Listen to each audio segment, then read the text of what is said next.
So my father, who fell in love with the snowflake in the 30s, opened a ski resort in northern Michigan at Boyne Mountain, and he had brought a chairlift from Sun Valley to Boyne Mountain in the late 40s, and it was actually one of the first chairlifts in the world that was ever built at Sun Valley. He brought that back, and so chairlifts were a very unusual contraption in the late 40s and early 50s, and about 1953, a gentleman by the name of Rel Maples, who happens to own the property that I'm standing on and is behind me, contacted my father, probably by telegram or letter. I think it might have been a letter, and asked my father, he had been impressed, he had read about this chairlift, this idea of a chairlift, and asked Dad if he would build one of those chairlifts on the property that he owned. He owned a hotel and a mountain adjacent to that, which is the mountain behind me. And Mr. Maples asked Dad if he would build one, and Dad said, well, I'd be interested in taking a look at it, and I may not build it for you, but I would certainly look at maybe leasing it and owning the operation, but and having a joint venture with you. So the story goes that my father actually was interested, but not that interested, because he sent my grandfather down to meet Mr. Maples, and Rel and Grandpa John Kircher got along really well. And my grandpa came back and told my father, this is going to be a great thing, Everett, you need to do this. And Dad got cold feet immediately when he actually realized he would have to try to pull this off in a far away land as Tennessee was at the time. And Dad had to be talked into it. And my grandfather basically said, if you won't do it, I'm going to do it, so you better damn well do it, Dad, or Everett. So my father, his son, succumbed to the pressure and entered into the deal with Rel Maples for a 99-year lease, and the Skylift was born out of those conversations. So that's what I recall. Now, my father never told me that story. My grandmother actually told me that add-on, that Dad used to always gloat a little bit that he was the one that, you know, Rel asked him, but Dad was the one that did it, but Grandma basically refreshed the whole context that he really didn't want to do it, and Grandpa had pushed him over the edge. That was kind of the inner family dynamics, and as I talked on the deck out there, that was a piece of history that got lost in our family, because Dad never told the story that he really wasn't going to do it until Grandpa pushed him. So anyway, little family dynamic 101, I guess, is what that was. So that chairlift was a chairlift, I think, from California, that was brought here and from Sugar Bowl, if I'm not mistaken, or maybe this is where I get a little foggy on where that lift came from or how it was designed. It was a single chairlift at the time, and it was one of the early chairlifts of that era, and that lasted as a single chair for a few years, and in 1954 the Skylift opened, and sometime within a couple years after that it became a double chair. The chairs were modified, replaced, and it became a double chair. And then the chairlift was rebuilt completely in about 1988, 89, and we built a new riblet chair at that time. And then subsequently, the fire in 2016 demolished the top terminal, and we were already thinking about a transformational change, putting the chairlift in that we now have at that time, and that basically accelerated that process, and we put the lift in ahead of the other projects that we had contemplated in the Skylift Park. And the plan for the Skylift Park was actually already in place before the fire happened. We were in the late stages of design work and engineering on the bridge and the layout of everything on that side of the park when the fire hit. And when the fire hit, obviously it changed the dynamic, because it did two things. It took the lift out that was going to be replaced after the bridge went in, and it also took the concession facilities at the top that were going to be built as a subsequent phase. So the good news, the silver lining was, with several silver linings with the horrible fire, was it allowed us to do everything at one time. The chairlift was rebuilt, and then obviously the new Sky Center was built along with the Skybridge. So it was a transformative reopening, a rebirth of the Skylift. And we had the lift already replaced, which would handle the new demand and capacity that we needed to support the people going up to see the Skybridge. So the silver lining was that, and then the second piece was clearly the view, which was always spectacular, got that much better. Obviously with the devastation of the forest, it opened up the views even more so than they were, and that's made all the assets up there obviously more spectacular, seeing the Smokies as they are.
Yeah, this is nice.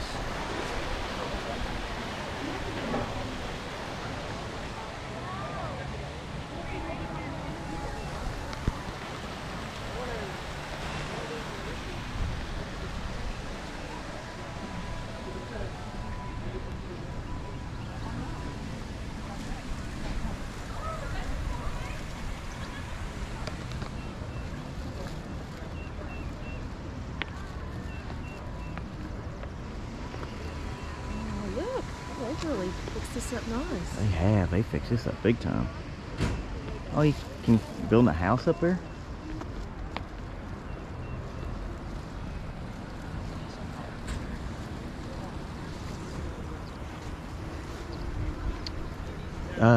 Can you?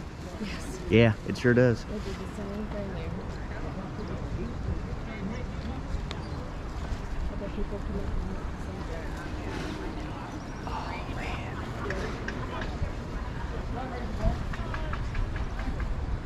Oh, wow. This is really nice.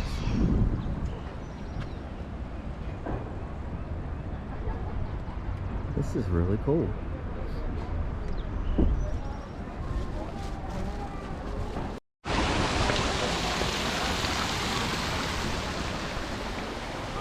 Man,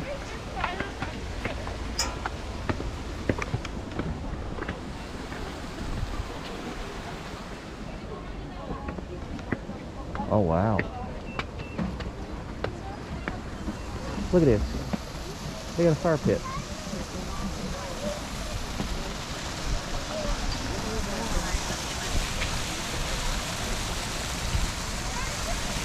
Man, look at this. They have done really good. I'm going.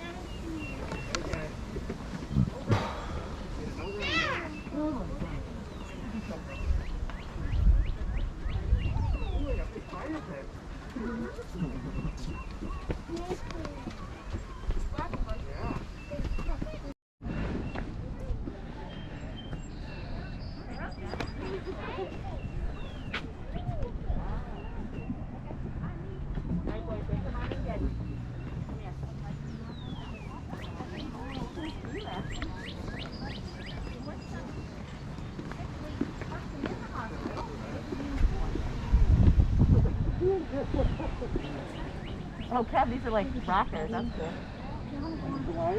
Hold on, right?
likes living in the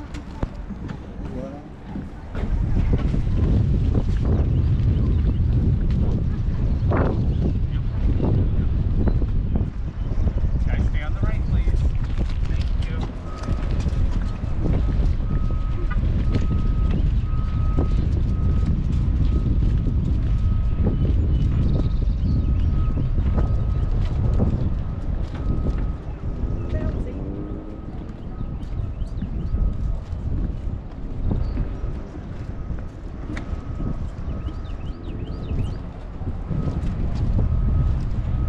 Now remember, all you gotta do is just look straight ahead. Never thought I'd have to tell you that.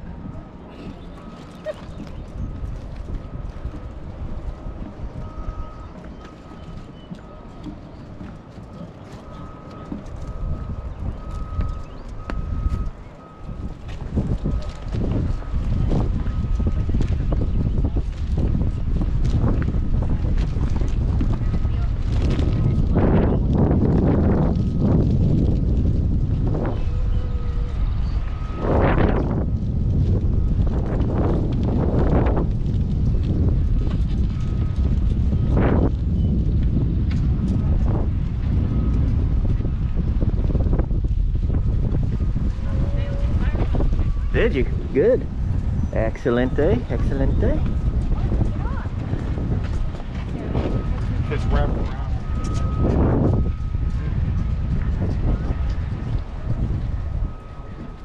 It's amazing that we're higher than the Space Needle.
the Maples family, with Rel being obviously the key guy that got this whole thing started, getting my father involved, and the decades of the 50s. In 1954 it was built, and the Jensen family also, who runs the Sky Center and the new Sky Center.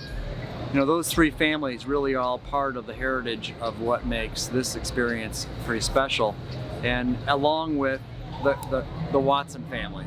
Clayton Watson, who ran the Skylift for 2 decades before his son took over, and has been running it for going on a decade and a half. So for a long stretch of the experience that people have been coming for generations has been basically under the tutelage of the Watson family, under our family ownership. I'm second generation, and the Maples family, and you know, the Miller family, who are now involved in the Gatlinburg Inn. So it's lots of interwoven family connections that have gone through decades and decades, and it's pretty fun to have that kind of, you know, length of relationships, and you know, we expect that to go for 3 or 4 more generations, and we're setting it up that way. So it's pretty cool to think about it in that context. Clayton was he was the fire chief, or he was assistant fire chief, I think. And he came on with us in the early 60s. I mean, it wasn't much more than under 5 to 8 years from when we opened it. He wasn't the first manager, but he ran it for most of the 60s, 70s, 80s, and retired in the 90s. And his son, so his son's been on the helm for probably going on 20 years now plus. So, you know, just such focus on customer service and that friendly, you know, they exude the Southern friendly hospitality gene, and they really embody that in all the interactions with customers here when they come to Skylift Park. Yeah. I mean, I mentioned the generations of ownership, the generations of management, generations of people involved in all aspects of it. But the customers, the amount of generational interaction, we have photos taken of people with their grandkids, and those grandparents are on the chair with their grandparents. I mean, multiple generations over that 65, 70 years has happened, and it's a great honor to obviously be involved in something that's got that kind of connection to so many different families, when it's a tradition for people when they come to Gatlinburg. And I know for myself, I remember riding the lift with my grandfather, you know, and my father, and I'm with my kids, I've got 4 of them, and having, you know, the 5-year-old sitting next to you, and they're pointing at the flowers and the trees and the needle, and you know, all the different things you see around in the distance. It's really pretty special.